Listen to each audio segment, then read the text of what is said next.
Okay, the goal of this video is to look at the second chi-squared test.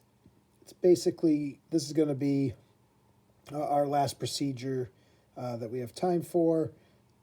This basically covers everything except one or two little things, but this is the other major procedure. So we look at the chi-squared goodness of fit.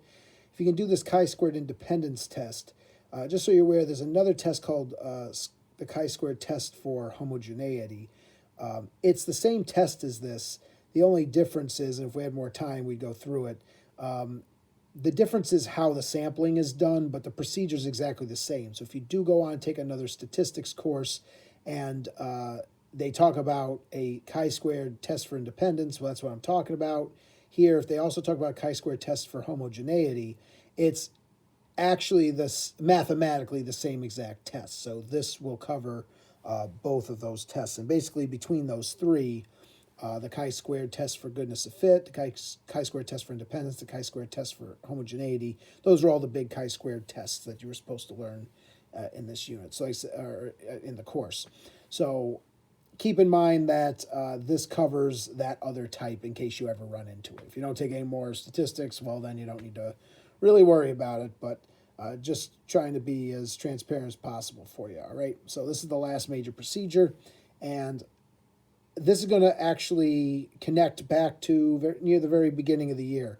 So when we started learning statistics, and you also did this, I believe, in Algebra 2, you talked about the idea of independence, and we looked at the tables, and we saw, like, you might remember way back, we did the Titanic, and we were seeing, was death rate independent of class. So basically, if they were independent, you'd see that the death rate for all the different people would have been roughly the same.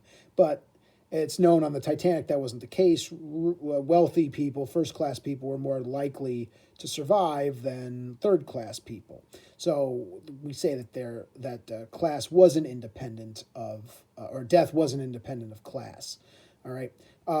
The thing with independence is mathematically, it's supposed to be that there's no difference whatsoever. But in real life, even if things are independent, it's never perfect, right? Say the Titanic was sinking and class didn't really matter.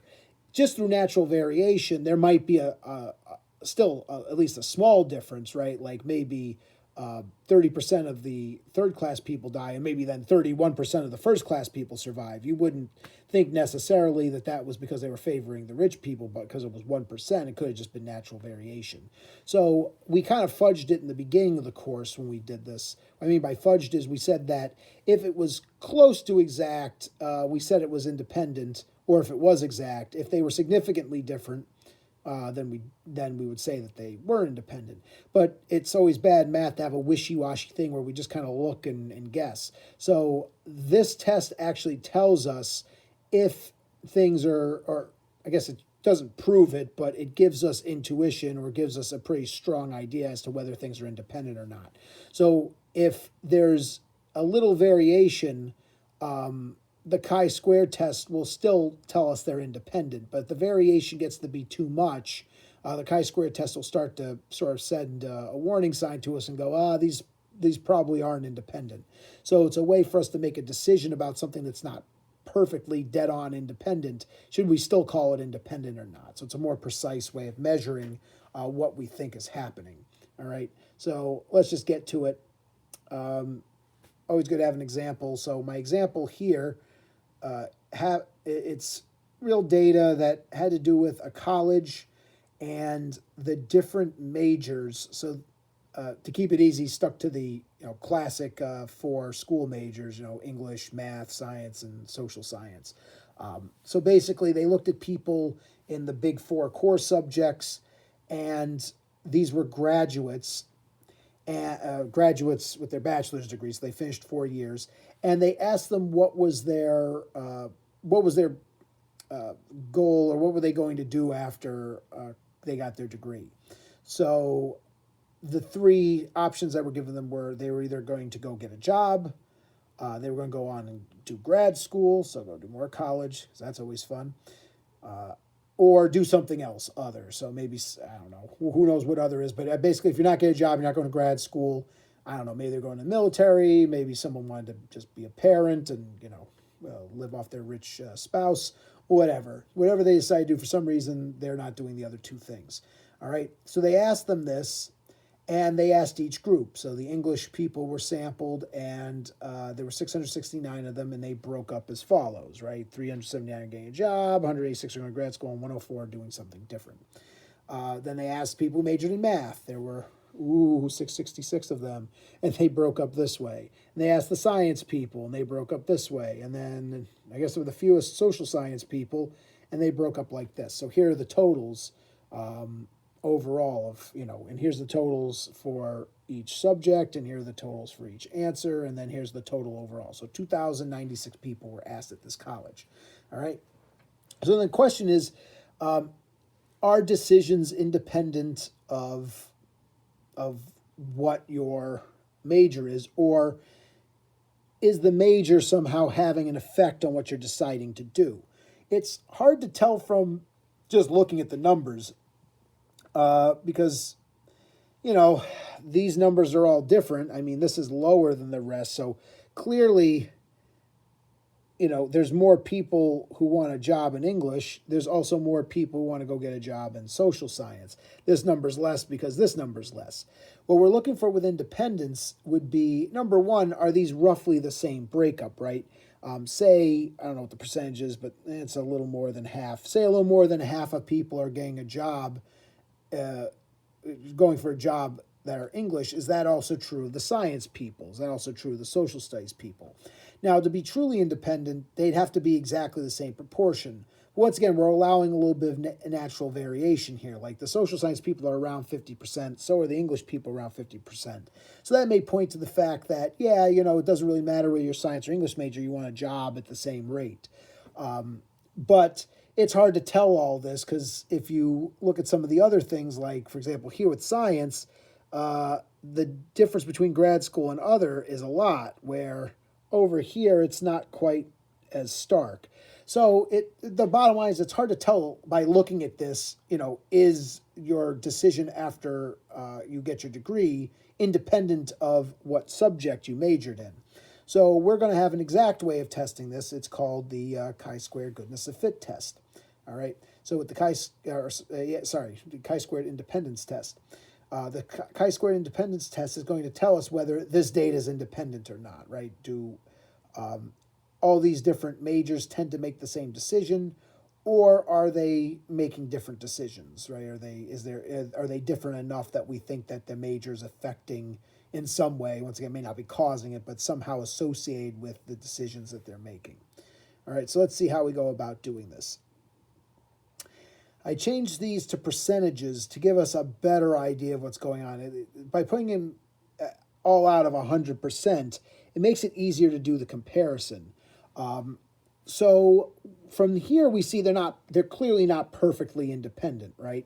But natural variation could play in. So we know from looking at the table they're not independent because, for example, the English majors, more of them want to get a job than the math majors, right? But more of the math majors want to go to grad school than the English people. In fact, most people are in science.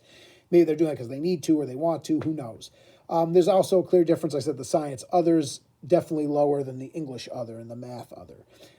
So we know that these, from looking at these, if they were truly independent, they would all have this breakup, but they'd all be 50, 34, 15. They're not all 50, 34, 15, so they're not perfectly mathematically independent. But like I said, we're allowing some natural variation. So when it comes to natural variation, what that means is maybe these still are independent.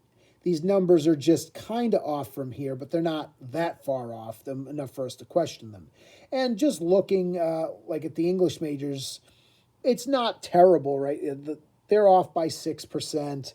It's off 6% the other way, or what is that, 7%? And then this is almost dead on. So our question is, are these changes caused by natural variation, or is it likely that these guys are actually making different decisions? That's why these are off. And looking at some other examples, there are some cases where they're more badly off, right? Maybe in the case of, science seems to be, they all have some similarity, I guess. There's nothing that's completely obvious. Once again, why we need the chi-square test. As I said, they're all off, but are they off by enough for us to be like, oh, math people are actually making different decisions from science people? Well, that's what we're going to tell. So it's good to do this to turn, now how do I turn these into percents? I basically did this number out of this number out of this, and this number out of this, and that turned them into percents. And I did that for the total as well. This number out of this number out of this, and this out of this out of this, and this out of this. Right, so if you just divide them. That's how I got all these percentages. And if they were truly independent, all these percentages should be the same as the total. So they're not perfectly mathematically independent, but they, once again, it could just be natural variation. So how do we test for this? So I will go over those things. We're looking at proportions. Technically, let me go back. We're looking at counts. I turned them into proportions to get a better idea about them. If there were only one or two proportions, we would do one of the tests that we already learned. One proportion z-test or a two proportion z-test. Since we have to test many proportions in many categories for sameness, we have to have something that's a bit different, because I don't have a method right now from what we did before to test 12 different proportions against each other. Or in this case, 15, because we have the total proportions over in the other column, right? So we have tons of different percents. So if you have one or two proportions, you do one of those old procedures. If you have lots and lots and lots of data, lots of cells, we can use this chi-squared test for independence. What do we do? All right, like with every test, we need a null hypothesis. The null hypothesis, just like the goodness of fit one, it's going to assume the basic state of affairs. We basically want to see if it's independent or not. We'll make the assumption it is independent, and then check the deviation to see if it's not deviant enough to be in question, or if it's so deviant that we don't think it's really independent. So the null hypothesis will assume that all of the groups are in the same proportion as a whole. That is, that one category is independent of the other. Once we assume that they're independent, we then look and go, well, they're not actually perfectly independent. Let's start counting up the deviations. We'll count up the deviations, and then we can use that chi-square curve from the last video to measure if the deviation is consistent with the null, meaning that they're not perfectly independent, but it's close enough, or is it so far away that the null may not be true and it's actually not independent, that they're actually different enough where we question it. So our null is that they will be independent. Our alternative hypothesis then is that that the separate groups are significantly different, meaning they're not independent. All right. So when I go to do the test, that's how I will make my null and alternative hypotheses. You got to check conditions. Typically, you only have to check two. You have to check the counted data condition to make sure that everything is counts. Now, I did convert things to percentages, but I want to use the original counts when I go to do the procedure. The original data is counted, so we're fine. And then there's the expected cell frequency condition, like we saw in the goodness of fit test. Basically, you need each cell to have an expected number, which we'll talk about how to get the expected number. We need an expected number of 5 in each cell. The actual data doesn't need to have 5, but we need expected values of 5 in order for it to be large enough for this to work, all right? Those are really the only two conditions that have to be checked. Normally we check these other two, right? Like we have the random and the 10%. That's what we would do if we were doing proportions.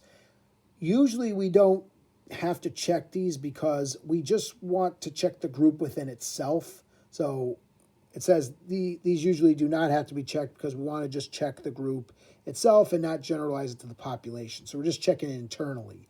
If we do want to generalize these results to the population, then you've got to check these things. Then you got to check, did you randomly pick it, and did you not pick too many people? Then it'll generalize to the population. But unless you're trying to generalize to the population, you don't have to check those. So for this, I won't check them because we just want to see if it's independent within itself. I don't really want to generalize it beyond the group that was picked. All right, so we will check these two when I do the test. All right, so the calculation is what's a bit annoying. So the calculator will do the test for you, and it'll do it pretty easily by basically putting in the table that you have. You put it in as a matrix, and then you need to put in the expected table. That's the thing that you need to come up with the values for. All right. So I will talk about how to get these, but the good news is the calculator will actually do the whole thing for you. So I'm just going to briefly talk about what is the calculator doing. Once again, that's supposed to be my job as a math teacher. So I go, well, here's why it's working the way it is. But like I said, the good news for you when you go to do it yourself is that for the assignment is the calculator will actually create all of this stuff for you. But let's talk about what you would do by hand, get into it a little bit, and then let the calculator do the rest. So remember, our assumption is that all of the subgroups break up in the same way and thus match the whole group. So we need to get the whole group numbers, and we pool the data and get percentages to do that. What we do is, and I sort of did this, and I'll explain it when I show the calculations. Basically, I'm seeing how the whole group breaks up. So basically, I'm ignoring people's major and going, what if I have all the students? How will they break up? What percentage decides to go on to grad school? What percentage decides to get a job? And what percentage is other? And you could see those in the categories. I forget what they were offhand, but they were like 50-something, 30-something, and like 15 or something, right? Once we get that number, the way we make the expected values is we redistribute each group into those proportions that match the whole group. This gives us our expected value. So basically, once I know how the group broke up, I take the English majors and force them to be broken up that way. And then take the math numbers and break them up that way and go, if they were perfectly independent, what would they look like? How would they be broken up? That gives me the expected numbers. Once I have the expected numbers, then you can perform the chi-squared test in this manner. So this should look familiar from the last video. What we do is we compare the expected table to the original table, and for each cell, we get a deviance number. So we take the amount, for example, the first cell is English people who want to get a job. We know the actual number, we'll have the expected number, how many would if it was perfectly independent, and then just like the goodness of fit test, we can calculate a deviance. We can basically take the observed value minus the expected value, square it, divide by the expected value, and come up with a number for that cell. And then do that for every cell, and then add them all up. And then that's our chi-squared number. And once again, the calculator is going to do this all for us, but this is sort of what's happening. We also need the degrees of freedom, because we need to create, if you remember in the other video, the proper chi-square curve. The way we get the degrees of freedom, since we have a table, is we take the number of rows minus 1 times the number of columns minus 1. In our case, we have 3 rows and 4 columns, because we have 3 options for people, right? They are either going to get a job, go to college, or other. And then we had 4 categories of people. We had English, math, science, and social studies, or social science. So since we have 3 rows and 4 columns in our array, we're not counting the totals, we're just counting the data. So since we have 3 rows and 4 columns, how many degrees of freedom will we need for our chi-square curve? Well, 3 minus 1, 3 rows minus 1, 4 columns minus 1 gives us 2 times 3, which is 6. So when the calculator uses the chi-square curve, or if you were like, what chi-square curve would be proper to test this, it'll be one that has 6 degrees of freedom. All right.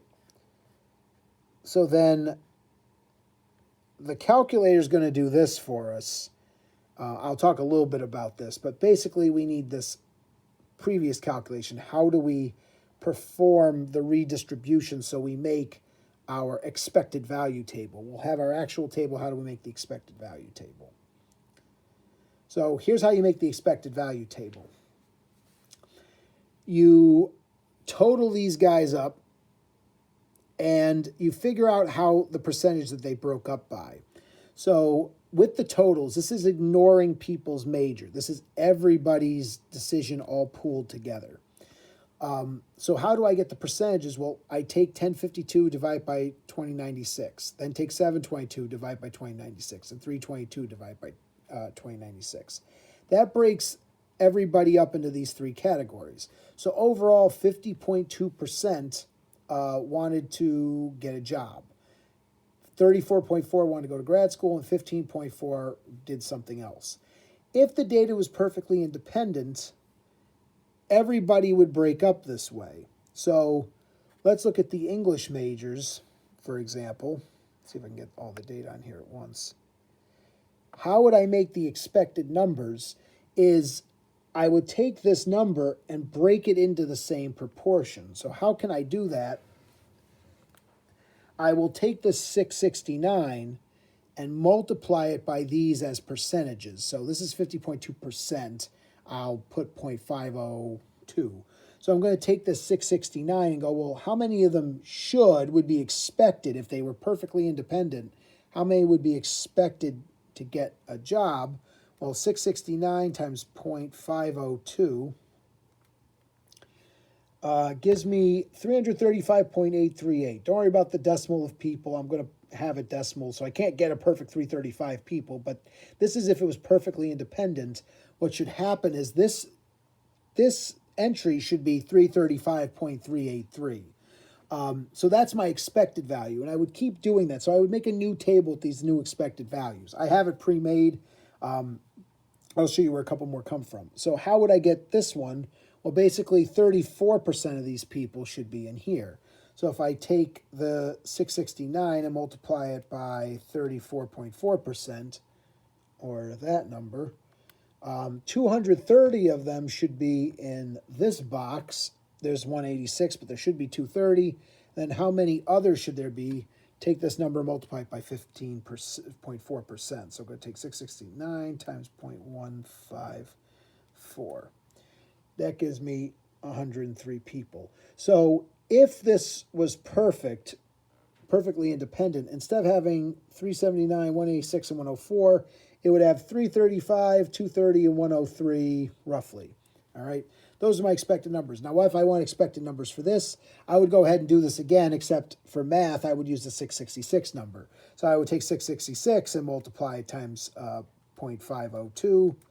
That would give me 334.3 people. So this thing should be 333 or 334.3. Then I'll do one more and then I'll stop, because hopefully you get the picture by now.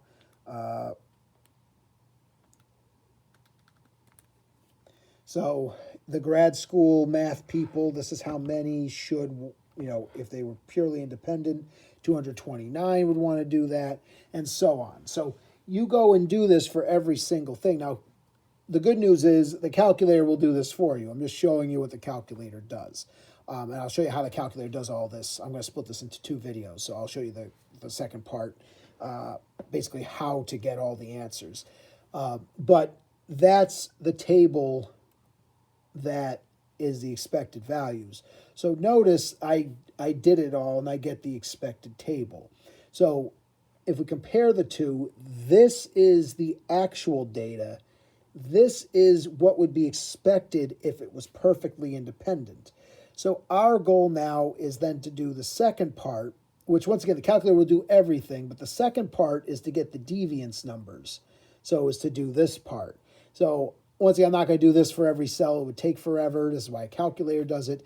But in order to get the chi-square statistic, to understand where the calculator gets it from, is every cell we're going to take the observed minus the expected square and divide by the expected. So what I would have to do is take for every single one of these 12 cells, compare them to their expected value. So let's just look at the very first one, the English people who want a job.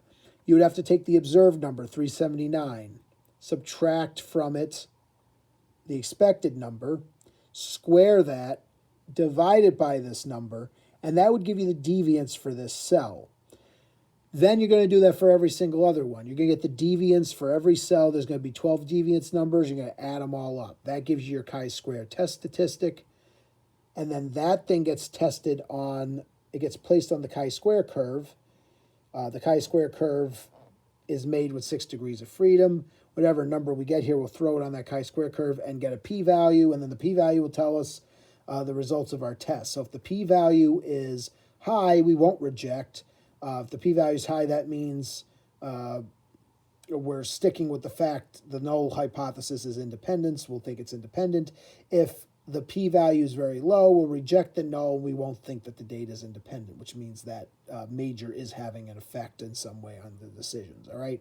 So that's the overview. The good news about this is now that I've talked about the theory, the calculator does a lot for you. If you just enter this into the calculator and you know what test to go to, the calculator will not only take this data and make this for you, it will take this table and it'll calculate, oops, that's coming up.